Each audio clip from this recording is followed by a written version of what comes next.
Hello guys, welcome back to our channel. Eamcet 2024 related ఈ యొక్క first ఫేజ్లో వచ్చిన సీట్ అనేది మీకు నచ్చకపోతే ఈ యొక్క సెకండ్ ఫేజ్కి అనేది వెళ్ళొచ్చు. ఈ యొక్క సెకండ్ ఫేజ్లో మీ యొక్క ఆప్షన్స్ అనేది ఇవ్వచ్చు లేదని చాలా మంది స్టూడెంట్స్కి అయితే డౌట్ అవుతుంది. మీకైతే ఈ యొక్క వీడియో అయితే కంప్లీట్గా అయితే ఎక్స్ప్లెయిన్ చేస్తాను. ఈ యొక్క Eamcet నుంచి ఫుల్గా నుంచి అయితే నేను అయితే ఇస్తాను. మన ఛానల్ అయితే సబ్స్క్రైబ్ చేసిన రెగ్యులర్ అయితే ఫాలో అవుతాయండి. ఈ యొక్క వీడియో అయితే ఇంట్రెస్ట్ తీసుకుంటుంది, కంప్లీట్గా అయితే చుట్టానికి అయితే ట్రై చేయండి. ఈ యొక్క వీడియో చూసే ప్రతి ఒక్కరు అయితే లైక్ చేయండి. లైక్ చేసి మీలాంటి ఎంతమంది స్టూడెంట్స్కి అయితే యూజ్ అయితే అవ్వటం జరిగింది. ఇక మెయిన్గా మనం వీడియో వెళ్తే ఈ యొక్క ఫస్ట్ ఫేజ్లో వచ్చిన సీట్ ఏదైతే ఉంటుందో ఈ యొక్క సీట్ అనేది మీకు నచ్చకపోతే సెకండ్ ఫేజ్కి అయితే వెళ్ళొచ్చు. అంటే మీరైతే కంపల్సరీ అయితే వెళ్ళొచ్చు. మీకు ఈ యొక్క ఫస్ట్ ఫేజ్లో వచ్చిన సీట్ నచ్చకపోతే మీరైతే సెకండ్ ఫేజ్కి అయితే వెళ్ళి మీ సెకండ్ ఫేజ్లో అయితే ఈ యొక్క వెబ్ ఆప్షన్స్ అయితే ఇవ్వచ్చు. మీకైతే ఎటువంటి ప్రాబ్లం అయితే ఉండదు. ఇక్కడ నేను చెప్పే మెయిన్గా ఏంటంటే మీకు ఫస్ట్ ఫేజ్లో ఏదైతే సీట్ అయితే వస్తుందో ఈ యొక్క సీట్కి అయితే మీరైతే self reporting and processing fee అయితే కంప్లీట్ అయితే చేసుకోండి.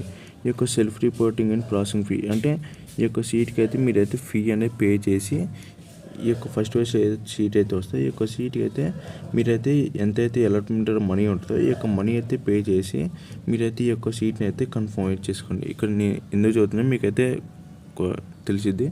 ఇక్కడ ఏదైతే సీట్ అయితే ఫస్ట్ ఫేజ్ అయితే ఈ యొక్క సీట్ అయితే మీరైతే కన్ఫర్మ్ అయితే చేసుకోండి. ఎందుకంటే మీకు ఈ యొక్క ఫస్ట్ ఫేజ్లో అనే సీట్ అనేది కన్ఫర్మ్ చేసుకున్న తర్వాత మీకైతే ఈ యొక్క సీట్ అయితే కన్ఫర్మ్ అయితే అవ్వడం జరిగింది. మీ యొక్క సీట్ అయితే ఎక్కడికైతే వెళ్ళదు. ఈ యొక్క సీట్ కన్ఫర్మ్ చేసుకున్న తర్వాత మీరైతే సెకండ్ ఫేజ్కి అయితే వెళ్ళండి. ఈ యొక్క సెకండ్ ఫేజ్కి వెళ్ళి మీరు సెకండ్ ఫేజ్లో అయితే వెబ్ ఆప్షన్స్ అయితే ఇవ్వండి. మీరు ఇచ్చిన ఆప్షన్స్కి మీకు వచ్చిన ర్యాంక్కి ఒకవేళ మీకు సెకండ్ ఫేజ్లో సీట్ అనేది వస్తే ఈ యొక్క ఫస్ట్ ఫేజ్లో మీరు ఏదైతే కాలేజ్కి ఫీ అని పే చేశారో ఆ యొక్క ఏదైతే పేమెంట్ ఉంటుందో ఆ యొక్క పేమెంట్ అయితే ఈ యొక్క సెకండ్ ఫేజ్లో వచ్చిన సీట్కి అయితే ట్రాన్స్ఫర్ అయితే అవటం జరిగింది. ఒకవేళ సమ్టైమ్స్ మీకు సెకండ్ ఫేజ్లోనే సీట్ అనేది రాకపోతే మీకు ఏదైతే ఫస్ట్ ఫేజ్లో వచ్చిన సీట్ కన్ఫర్మ్ చేసుకుంటారో ఈ యొక్క సీట్ అయితే ఉండటం జరిగింది. ఇక్కడ మెయిన్ ఏంటంటే మీరు ఫస్ట్ ఫేజ్లో వచ్చిన సీట్ ఏదైతే ఉందో ఈ యొక్క సీట్ మీరు నచ్చకపోయినా ఈ యొక్క సీట్ ఫస్ట్ ఫేజ్లో వచ్చిన సీట్ అయితే కన్ఫర్మ్ చేసుకోండి. కన్ఫర్మ్ చేసిన తర్వాత ఈ యొక్క సెకండ్ ఫేజ్కి అయితే వెళ్ళండి. ఈ యొక్క సెకండ్ ఫేజ్లో వెళ్ళినప్పుడు మీకు సెకండ్ ఫేజ్లో సీట్ వస్తే మీకైతే ఈ యొక్క ఫస్ట్ ఫేజ్లో కట్టిన మనీ అయితే సెకండ్ ఫేజ్కి వచ్చిన సీట్కి అయితే ట్రాన్స్ఫర్ అవ్వటం జరిగింది.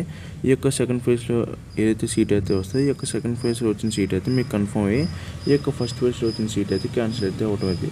సమ్టైమ్స్ మీకు సెకండ్ ఫేజ్లో అనేది సీట్ అనేది రాకపోతే మీకైతే ఫస్ట్ ఫేజ్లో వచ్చిన సీట్ అయితే ఉండటం జరిగింది. కాబట్టి మీకైతే ఈ యొక్క ఫస్ట్ ఫేజ్లో వచ్చిన ఏదైతే మీ సీట్ కన్ఫర్మ్ చేసుకుంటారో ఆ యొక్క సీట్ అయితే మీరైతే ఆ యొక్క సీట్కి అయితే మీరు వెళ్ళొచ్చు. ఒకవేళ మీరు ఈ యొక్క ఫస్ట్ ఫేజ్లో అనేది మీరు ఏదైతే సీట్ అయితే ఉందో ఈ యొక్క సీట్కి మీరు పేమెంట్ కట్టకుండా ఈ యొక్క ప్రాసెసింగ్ ఫీ అనేది చేసుకోకుండా మీరైతే ఈ యొక్క సెకండ్ ఫేజ్కి అయితే వెళ్ళరు. ఇక్కడ మీరు సెకండ్ ఫేజ్కి అయితే వెళ్ళి ఈ యొక్క సెకండ్ ఫేజ్లో అయితే మీ యొక్క వెబ్ ఆప్షన్స్ అయితే పెట్టారు. ఈ యొక్క పెట్టుకున్న ఆప్షన్స్లో మీకైతే మీరు పెట్టుకున్న ఆప్షన్స్కి మీకు వచ్చిన దానికి మీకు ఇక్కడ కూడా మీకు సీట్ రాలే అనుకోండి. ఈ యొక్క సెకండ్ ఫేజ్లో సీట్ రాలే అనుకోండి. ఈ యొక్క ఫస్ట్ ఫేజ్లో కానీ మీరు ఏదైతే కాలేజ్ వచ్చిందో ఈ యొక్క కాలేజ్కి అయితే మీరు ప్రాసెసింగ్ ఫీ అనేది కట్టుకోండి. ఈ యొక్క సీట్ని అయితే కన్ఫర్మ్ అయితే చేసుకోవాలి. ఈ యొక్క ఫస్ట్ ఫేజ్లో వచ్చిన సీటు ఇక్కడ మీ యొక్క ఏదైతే సీట్ అయితే ఉంటుందో మీరు దీన్ని ఫీజు కట్టలేదు కాబట్టి ఈ యొక్క ఫస్ట్ ఫేజ్లో వచ్చిన సీట్ అయితే క్యాన్సిల్ అయితే అవటం జరిగింది. ఈ యొక్క సెకండ్ ఫేజ్లో మీరు వెళ్ళిన తర్వాత మీరు పెట్టుకున్న కాలేజ్లో మీకు వచ్చిన ర్యాంక్కి ఒకవేళ మీకు సెకండ్ ఫేజ్లో అయితే ఈ యొక్క సీట్ రాకపోతే ఇక్కడ కానీ మీరైతే లాస్ అయితే అవటం జరిగింది. మీకు ఇక్కడ సీటు రాలే, ఇక్కడ మీరు వచ్చిన సీట్ని మీరు కన్ఫర్మ్ అయితే చేసుకోలేదు అని మీరు కన్ఫర్మ్ చేసుకోకపోతే ఈ యొక్క సీట్ అయితే క్యాన్సిల్ అయింది. ఈ యొక్క సెకండ్ ఫేజ్లో ఏదైతే సీట్ అనేది మీరు పెట్టుకున్న ఆప్షన్స్కి అయితే మీకైతే ఈ యొక్క సెకండ్ ఫేజ్లో అనేది సీట్ అనేది రాలేదు. మీరు సెకండ్ ఫేజ్లో లాస్ అయ్యారు అండ్ ఫస్ట్ ఫేజ్లో అయితే లాస్ అయ్యారు. అందుకని మీరైతే ఇలా అయితే చేయకండి. ఫస్ట్ అయితే మీకు ఏదైతే ఫస్ట్ ఫేజ్లో అయితే సీట్ అయితే వస్తుందో ఈ యొక్క సీట్ని అయితే కన్ఫర్మ్ అయితే చేసుకోండి. ఈ యొక్క సీట్ని అయితే కన్ఫర్మ్ చేసిన తర్వాత సెకండ్ ఫేజ్కి అయితే వెళ్ళండి. ఈ యొక్క సెకండ్ ఫేజ్లో మీకు సీట్ వస్తే ఈ యొక్క మనీ కట్టిన ఏదైతే ఉంటుందో ఈ యొక్క మనీ అయితే సెకండ్ ఫేజ్లో వచ్చిన సీట్కి అయితే ట్రాన్స్ఫర్ అయితే అవుట్ వచ్చేది. మీకైతే ఎటువంటి ప్రాబ్లం అయితే ఉండదు. ఇక్కడ సమ్టైమ్స్ ఇక్కడ సెకండ్ ఫేజ్లో సీట్ అనేది రాకపోతే మీకు ఈ యొక్క ఫస్ట్ ఫేజ్లో కన్ఫర్మ్ చేసుకున్న సీట్ అయితే ఉంటుంది. కాబట్టి ఈ యొక్క ఫస్ట్ ఫేజ్లో ఏదైతే సీట్ వస్తుందో ఆ యొక్క సీట్కి అయితే మీరైతే వెళ్ళొచ్చు. ఇక్కడైతే మీరైతే ఈ యొక్క ఫస్ట్ ఫేజ్లో సీట్ నచ్చకపోతే సెకండ్ ఫేజ్కి అయితే కంపల్సరీ అయితే వెళ్ళొచ్చు. ఎటువంటి ప్రాబ్లం అయితే ఉండదు. కానీ మీరైతే ఫస్ట్ ఫేజ్లో వచ్చిన సీట్ అయితే కన్ఫర్మ్ అయితే చేసుకోండి. ఇది గైస్ ఇవాళ వీడియో నచ్చితే కంపల్సరీ లైక్ చేసి సబ్స్క్రైబ్ చేసిన మరియు మన ఛానల్ ఫాలో అవుతుంది.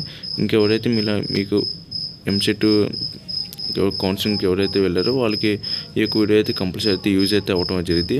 మీ ఫ్రెండ్స్ ఎవరైనా ఉన్నారో వాళ్ళకైతే షేర్ చేయండి కంపల్సరీ. ఈ వీడియో చూసే ప్రతి ఒక్కరు లైక్ చేయండి. మీకు ఇంకేమైనా డౌట్స్ ఉంటే కంపల్సరీ అయితే కామెంట్ చేయండి.